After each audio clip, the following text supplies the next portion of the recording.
Assalamualaikum warahmatullahi wabarakatuh. A'udzu billahi minasyaitonir rajim. Bismillahirrahmanirrahim. Alhamdulillahi rabbil alamin wa afdhalus salati wa atammu taslimi ala sayyidina Muhammad wa ala alihi wa sahbihi ajma'in. Allahumma akhrijna min zulumatil wahmi وأكرمنا بنور الفهم وافتح علينا بمعرفة العلم وسهل أخلاقنا بالحلم واجعلنا ممن يستمعون القول فيتبعون أحسنه. اللهم إنا نعوذ بك من أن نضل أو نضل أو نزل أو نزل أو نظلم أو نظلم أو نجهل أو يجهل علينا عز جارك وجل ثناؤك ولا إله غيرك. بسم الله وبالله توكلنا على الله لا حول ولا قوة إلا بالله العلي العظيم. أما بعد. Muslimin dan muslimat, mudah-mudahan dirahmati dan dikasihi oleh Allah Subhanahu wa taala. Jadi insya-Allah pada malam ni kita akan sambung pengajian kita dalam kitab Al-Halal wal Haram fil Islam, karangan Syekh Dr. Yusuf Al-Qaradawi hafizahullah rahimahullahu taala. Dan kita telah pun sampai dan kita masih lagi dalam perbahasan bab yang keempat, iaitulah berkaitan dengan masalah kepercayaan dan juga tradisi. Kita masih lagi dalam perbahasan berkaitan masalah kepercayaan dan juga amalan tradisi. Jadi pada malam ni kita masuk tajuk yang baru, iaitulah berkaitan dengan sihir. Berkaitan dengan sihir. Qala musannif rahimahullah wa nafa'ana bi ulumihi fid darain amin. Justru itu pula Islam menentang keras perbuatan sihir dan juga tukang sihir. Tentang orang yang belajar ilmu sihir, Al-Quran mengatakan wa yata'allamuna ma yadurruhum wa la yanfa'uhum. Mereka belajar suatu ilmu yang membahayakan diri mereka sendiri dan tidak bermanfaat buat mereka. Rasulullah sallallahu alaihi wasallam bersabda, Rasulullah menilai sihir sebagai salah satu daripada dosa besar yang boleh merosak dan menghancurkan sesuatu bangsa sebelum terkena kepada peribadi seseorang, dan dapat menurunkan darjat pelakunya di dunia ini sebelum pindah ke akhirat. Jadi orang bukan hanya menyihir itu yang dosa, tetapi mempelajari ilmu sihir juga hukumnya adalah haram dan berdosa. Walaupun di sana ada ulama yang berpandangan mempelajari ilmu sihir untuk menghapuskan sihir itu dibolehkan. Ada sebagian yang mengatakan begitu. Tetapi kalau seandainya kita mempelajari ilmu sihir itu akan membahayakan diri kita, dalam erti kata yang lain akan terjebak juga satu hari kepada ilmu sihir, maka hukumnya haram. Bahkan ulama menutup pintu daripada berlakunya bahaya ke depan, maka lebih baik jangan kita belajar langsung. Jadi kebanyakan ulama mengatakan bahawa orang yang mempelajari ilmu sihir walaupun tujuan untuk melawan sihir juga, hukumnya adalah haram. Seperti orang yang ingin merawat penyakit ataupun masalah terkena sihir dengan sihir, yakni seseorang kena sihir, kemudian dia merawat, jumpa dengan tukang sihir, jadi sihir lawan sihir, juga hukumnya adalah haram. Walaupun tujuannya untuk mengubati daripada terkena sihir, tetapi menggunakan sihir itu hukumnya haram. Kenapa hukumnya haram? Nanti kita akan sebutkan. Baik, kata Nabi sallallahu alaihi wasallam, ijtanibus sab'al mubiqat. Qalu ya Rasulullah wa ma hiya?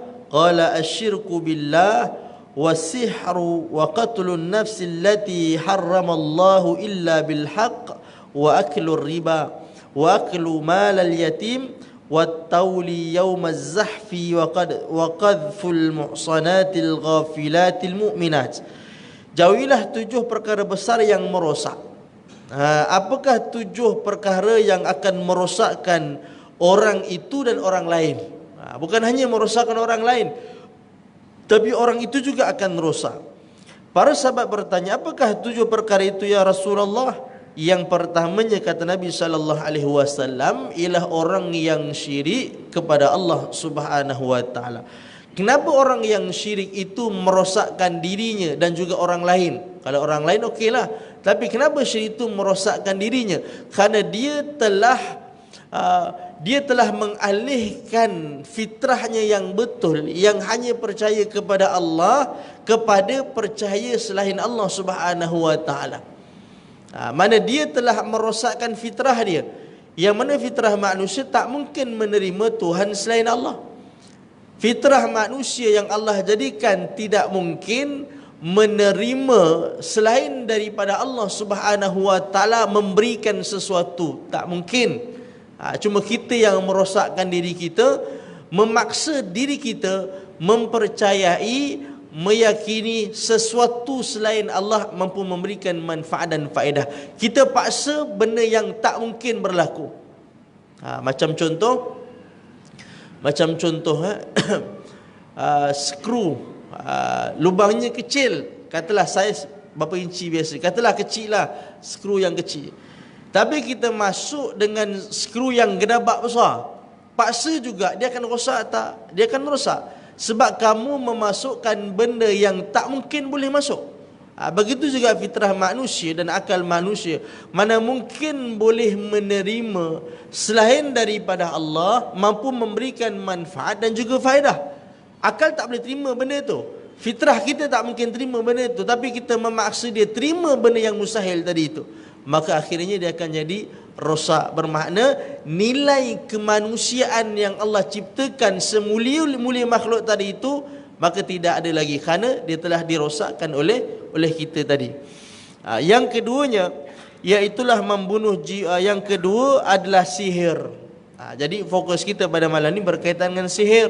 Jadi Nabi SAW minta supaya kita jauhkan diri daripada terlibat dengan mempelajari, mengajar dan melakukan ilmu, melakukan sihir itu. Sebagian ahli fiqih menganggap bahawa sihir itu bererti kufur atau membawa kepada kufur. Maknanya orang yang terlibat dengan sihir, sebahagian ulama mengatakan bahawa ia terkeluar daripada Islam.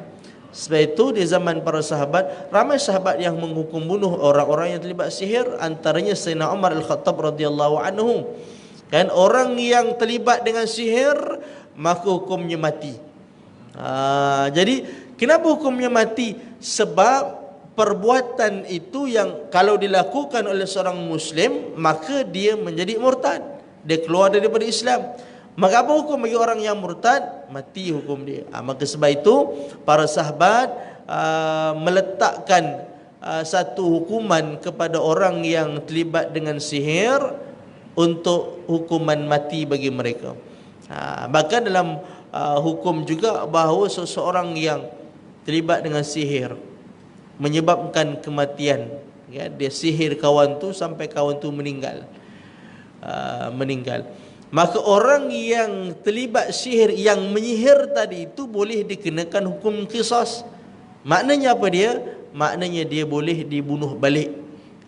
Sebab perbuatan itu perbuatan yang jahat, perbuatan yang cukup zalim, perbuatan yang telah menyebabkan orang itu terkeluar daripada agama Allah Subhanahu wa taala.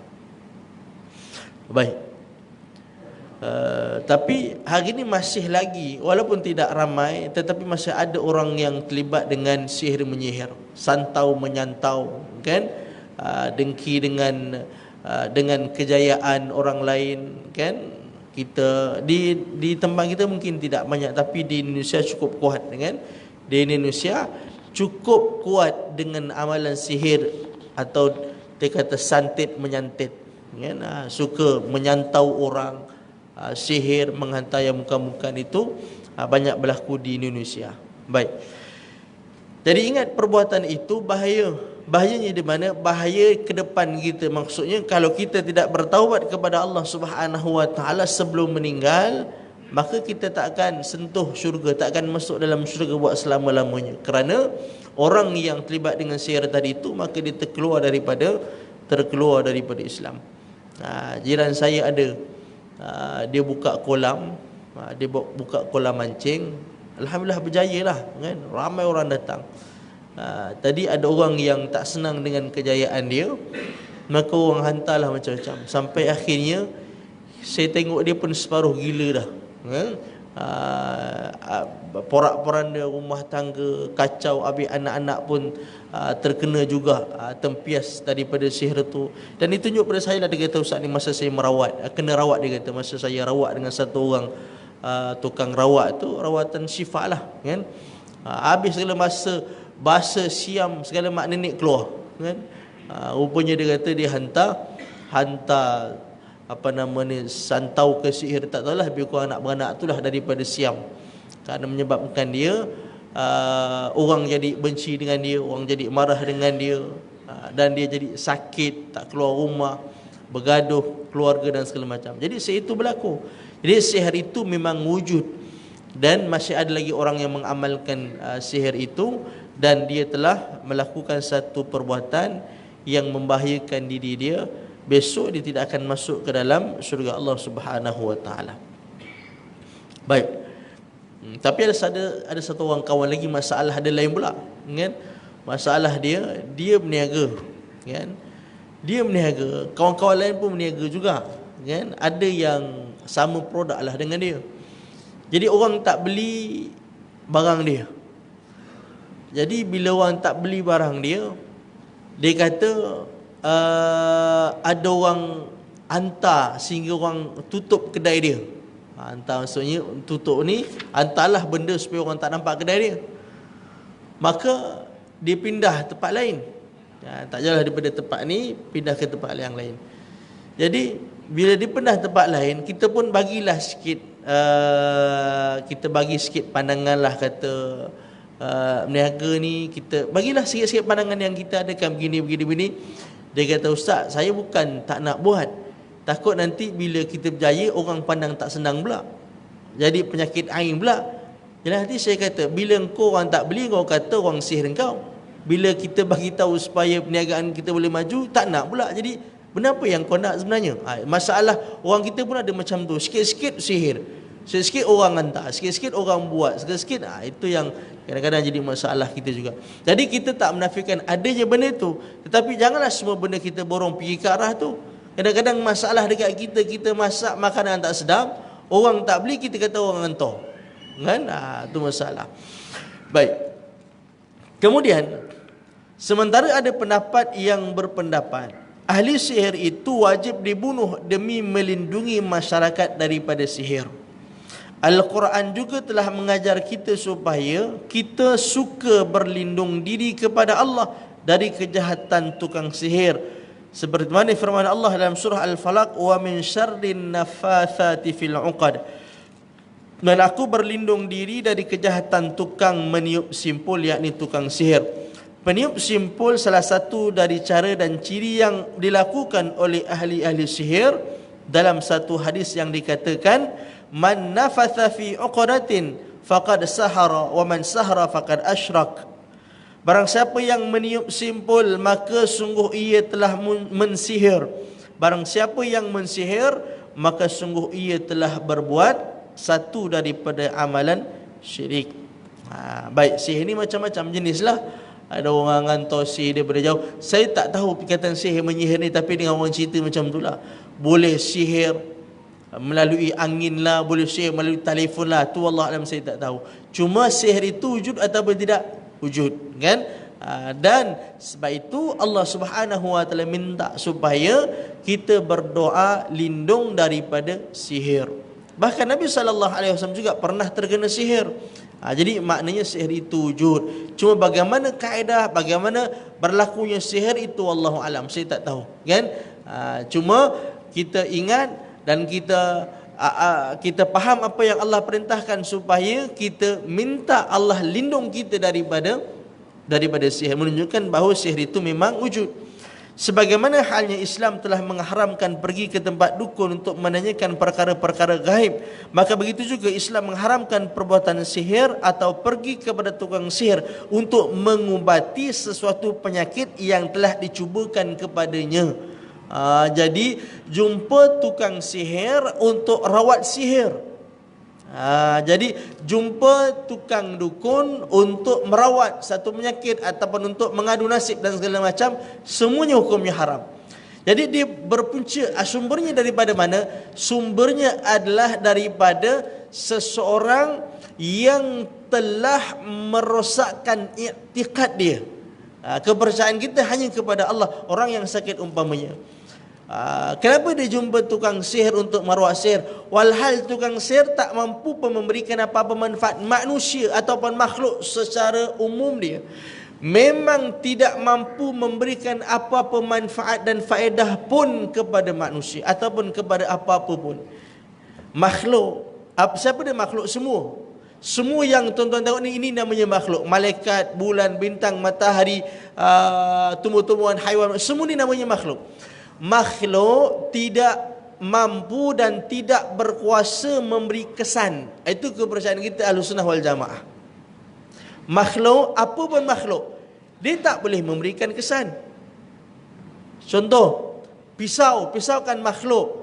Dia boleh tak memberikan kesan kepada daging ketika mana dia meletakkan di atas daging, dia tak mampu memberikan kesan.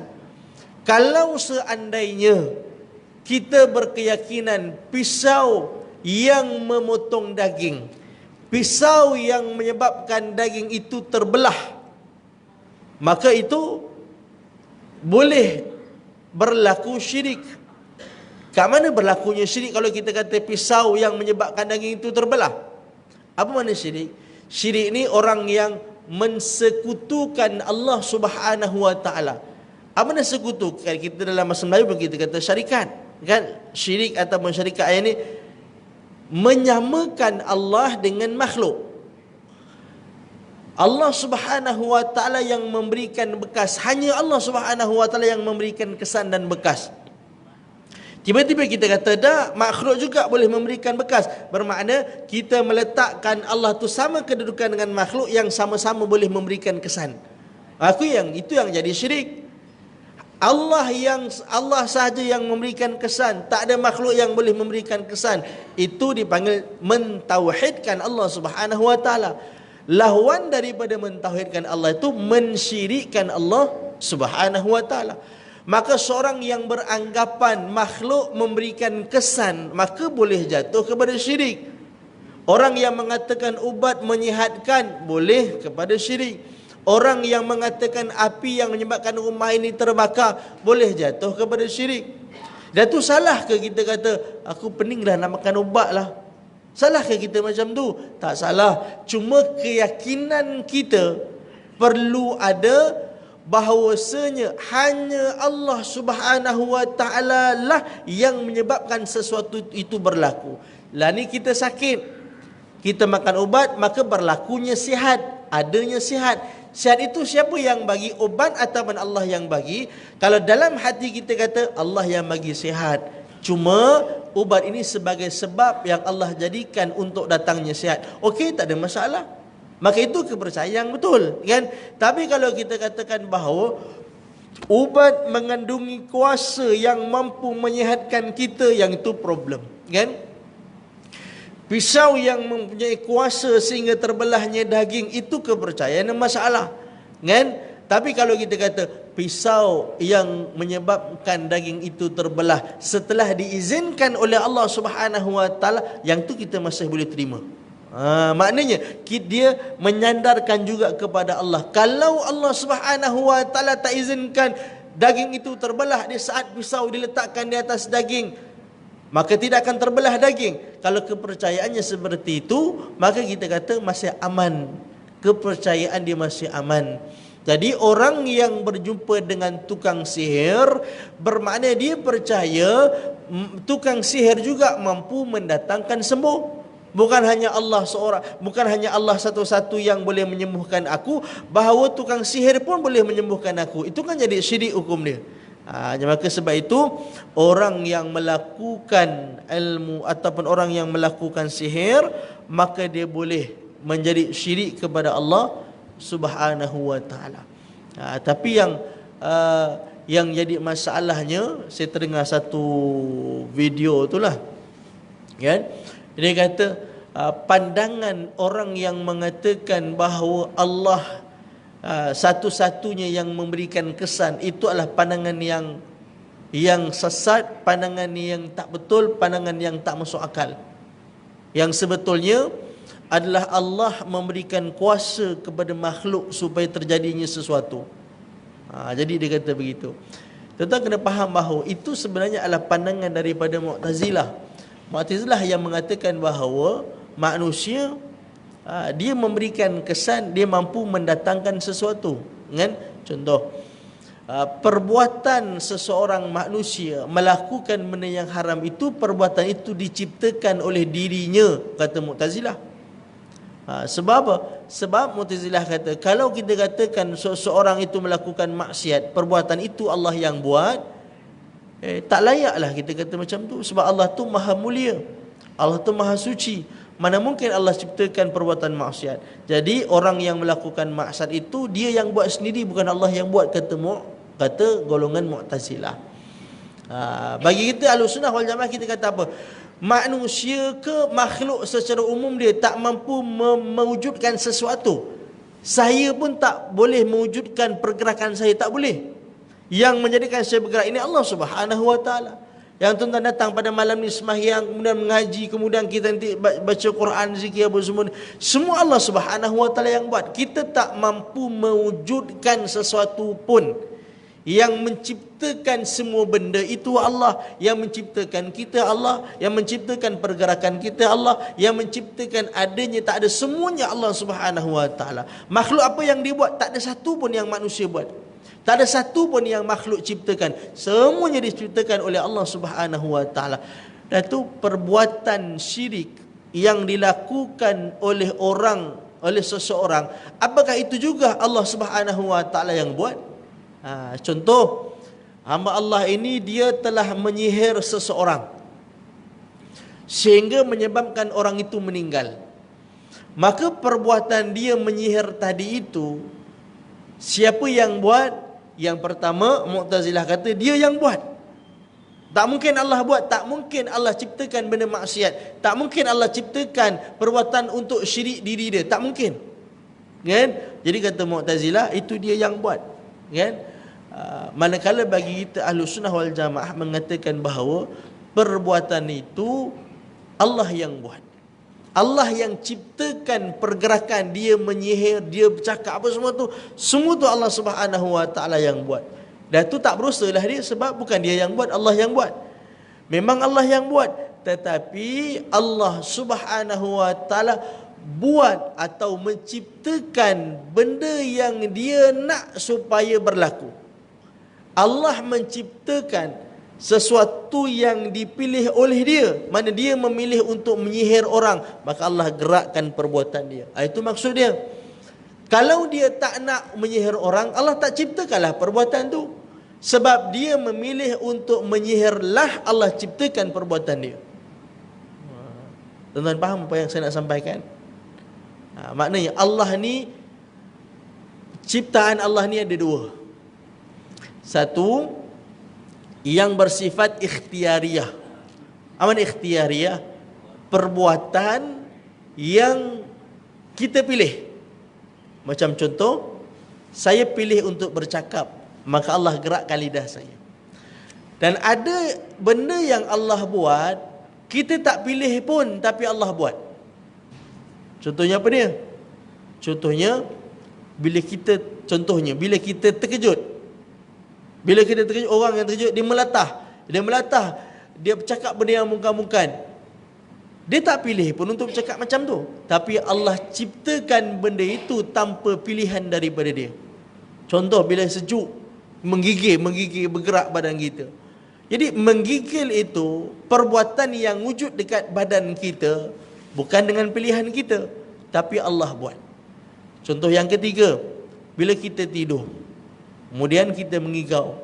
Pagi tadi saya ceramah di masjid Seksyen 25 Taman Seri Muda. Habis ceramah tu ada satu hamba Allah, anak muda, tanyalah. Dia kata, saya ni ustaz, ada masalah malam ke siang ke kalau tidur mesti mimpi yang bukan-bukan, yang merepek-repek. Dia kata kadang-kadang dalam mimpi tu saya nak bercakap ke apa semua macam, tapi tak boleh bercakap, macam kita diikat, dia kata. Kemudian bila jaga tu, kadang-kadang bila saya lemah semangat tu, ada macam benda ikut, benda ganggu saya. Ada orang kata saya ni macam halusinasi, tapi bukan, dia kata. Memang benda tu ada betul. Kan bila saya tidur tak siang, malam, tak malam, siang, dia akan ganggu. Jadi dia bercakap mana dalam masa tidur tu, dia ada suara yang keluar, orang dengar daripada mulut dia.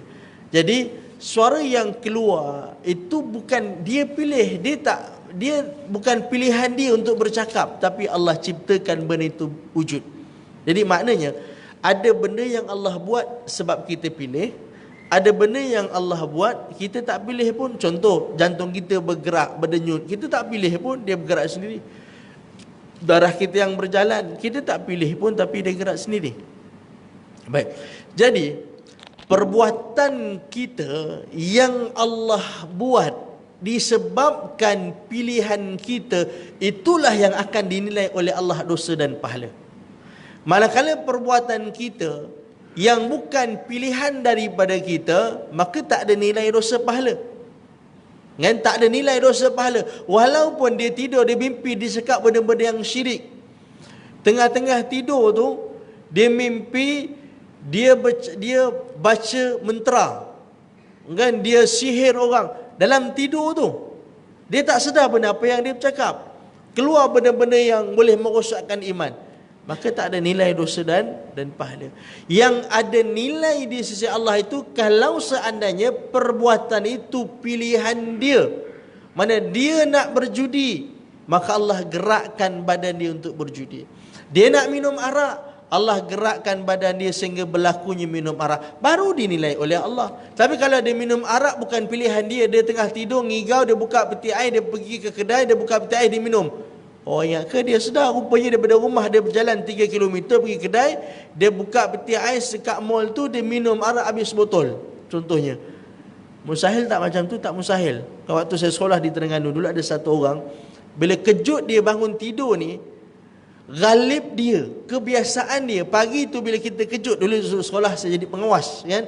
Kejut dia bangun tidur ni, dia turun daripada katil, dia pusing katil dia 5-6 round baru dia sedar.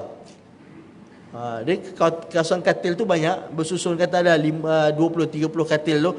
Dia pusing keliling katil tu 1 round, 2 round, 3 round. Dia berlari, bukan berjalan, berlari. Lah 3-4 round baru dia sedar. Masa tu dia tak sedar lagi. Jadi ada orang yang jenis macam tu, kan? Mungkin ada yang lebih teruk daripada tu, kan? Jadi tak mustahil orang tu keluar daripada rumah. Rupanya tak sedar, dia pergi keluar rumah 3 km, ada mall, dia masuk, dia ambil sebetul harap, dia tonggang habis. Kemudian baru dia sedar, tadi aku tidur macam mana boleh sampai dekat mall ni. Benda tu tak mustahil. Tapi kalau berlaku benda tu, perbuatan itu, ada nilai tak dosa pahala dari Allah? Tak dinilai oleh Allah Subhanahu wa taala. Jadi itu berkaitan dengan dia panggil wahdatul af'al, yang menciptakan itu hanya Allah Subhanahu wa taala. Kemudian kata Nabi sallallahu alaihi wasallam, laisa minna man tatayyara aw tutayyira lahu aw takahana aw tukuhina lahu aw sahara aw suhira lah. Tidak termasuk golongan kami barang siapa yang menganggap sial kerana alamat yakni tatayyur. Ini kita dah sebut. Amanah tatayur, orang yang meletakkan nasib dia pada, kalau orang zaman dulu, pada burung lah. Dia lepaskan burung. Kalau burung pergi belah kanan, okey, perjalanan kita selamat. Contoh kita nak keluar ni, nak balik kampung sebelah utara. Contoh malam ni kita nak balik Alostar contohnya. Jalan ni aman tak aman, selamat ataupun tak selamat, maka kita uji. Lepaskan, ni cara orang dulu, dia lepaskan burung. burung tu terbang sebelah kanan, okey, keluar siap balik kampung. Tapi kalau burung tu diterbang sebelah kiri, jangan balik, jalan jam. Kebetulan memang betul-betul jalan jam lah malam ni. Abang saya pun tak jadi nak balik pasal jalan jam, kata dia. Tapi kalau menggunakan itu sebagai penanda aras aman ataupun tak perjalanan kita, maka itu namanya tatayur, kata Nabi, bukan di kalangan kami. Dan juga atau orang yang minta direnung atau minta ditenungkan atau mensihir atau minta disihirkan, itu bukan daripada kalangan kami, kata Nabi SAW. Kemudian kita masuk tajuk yang terakhir, iaitu berkaitan dengan bertangkal. Termasuk dalam bab ini ialah masalah bertangkal dan menggantungkan diri pada kubur, menggantungkan diri pada kubur dan sebagainya, dengan satu anggapan bahawa tangkal dan kubur ini akan dapat menyembuhkan penyakit atau dapat melindungi diri daripada bahaya. Orang yang menggunakan tangkal, kan? Dan saya tak tahu sebenarnya apa kepercayaan orang yang meletakkan tangkal pada anak dia, pada baby. Dulu-dululah saya tengok, saya nampak banyaklah jumpa baby yang diikatkan tali hitam di tangan dekat perut dia. Saya tak tahu apa sebab dia. Kalau dia banyak, kalau seandainya contoh yang diletakkan di tangan itu adalah sesuatu barang yang digunakan untuk melancarkan darah, ya tak ada masalah. Macam dulu ada orang jual gelang untuk melancarkan darah. Kalau kita gunakan gelang itu untuk tujuan itu dan memang ada kesan dia, tak salah yang tu. Meletakkan benang hitam tu di tangan baby, apa tujuannya? Supaya darah itu berjalan dengan lancar. Okey, itu tak ada masalah. Meletakkan di perut dia supaya anak ni tak masuk angin. Okey, kalau memang betul bahannya itu mengandungi khasiat yang boleh menyebabkan baby itu terhalang daripada masuk angin, okey kalau macam tu. Tapi kalau meletakkan bahan barang itu menjadikan tangkal supaya orang ini tidak diganggu pada waktu malam ke, mengelak daripada bahaya ke, maka ini yang salah dan ini yang dinamakan tangkal yang boleh jatuh kepada syirik. Jadi ini hukumnya salah dan berdosa. Kemudian pada abad yang ke-20 ini masih banyak orang yang menggantungkan tapak kuda di atas pintu rumahnya, dan sampai hari ini dapat berbagai negara masih banyak orang-orang hendak memperbodoh orang bodoh. Mereka menulis tangkal-tangkal, membuat daripada garis azimat, membacakan azimat. Jadi segala macam tangkal lah. Sama ada tangkal dekat badan ke, tangkal di rumah ke, sama. Kita meletakkan, termasuklah tuan-tuan, meletakkan gambar seseorang untuk melariskan perniagaan. Ada orang yang letak gambar Tok Wali ke apa, apa tujuan dia? Untuk kepercayaan dia untuk menarik rezeki. Orang gantung ayat 1000 dinar, wa may yattaqillah yaj'al lahu makhraja, kan? Kepercayaan digantung itu apa tujuan dia, kan? Jadi dia terletak pada niat kita. Kalaulah kita gantung tangkal yang selain daripada Quran lah, kan? Tujuan kita untuk mendatangkan keamanan dan menolak bahaya, termasuk mendatangkan keamanan ini untuk menarik rezeki, mendatangkan kesihatan, menolak bala, menolak musibah dengan sesuatu benda. Kepercayaan kita benda ni yang mampu menolak bala, mendatangkan kebaikan, maka hukumnya syirik, khurafat, dan boleh bawa kepada syirik. Kalau kepercayaan kita benda ni yang boleh mendatangkan kebaikan dan boleh menolak bala, maka hukumnya syirik. Dan termasuklah jika seandainya kita menggunakan ayat Quran ke, kita menggunakan muka Tok Wali ke, ataupun siapa-siapa atas kepercayaan kita, supaya boleh mendatangkan kebaikan ataupun menolak bahaya, maka juga hukumnya adalah haram, kan? Kita menggantungkan macam tuan-tuan letak di masjid nama Abu Bakar, nama Omar ada, nama Ali ada, nama saya pun ada, tapi nama saya kat belakang lah, dalam ketek belakang tu, penceramah malam ni Ustaz Yusizal. besar kat belakang tu, saya tak tahu ada lagi tak ada tepi tu. Jadi kalau tuan letak gambar saya tujuan untuk menolak bala, itu salah lah. Datang bala ada, tapi kalau nolak bala tu tak ada. Tapi contoh kan, contoh. Kalau kita letak di rumah ke, di kedai kita ke, kita letak tangkal ataupun kita letak, dia termasuk juga dalam erti kata tangkal, yakni untuk menolak bahaya dan mendatangkan kebaikan. Bila kita letak ayat Quran ke, kita letak gambar ulama ke, kita letak Allah Muhammad ke, kita lihat apa kepercayaan dia masa itu, apa keyakinan dia, apa niat dia masa dia pasang benda tu. Kalaulah niat dia untuk mendatangkan kebaikan dan menolak bala dengan benda Allah tadi itu, maka hukumnya haram. Walaupun kita gunakan ayat Quran, sebab ayat Quran bukan tujuannya untuk itu. Quran apa tujuannya? Untuk dibaca, kan? Untuk dipahami dan diamalkan, bukan dijadikan tangkal begitu, kan? Dibaca kan, ataupun dirawat orang dengan ayat Quran, maka itu boleh. Tapi kalau digantung tujuannya untuk itu, kenapa kita ayat sebulina di kedai kita?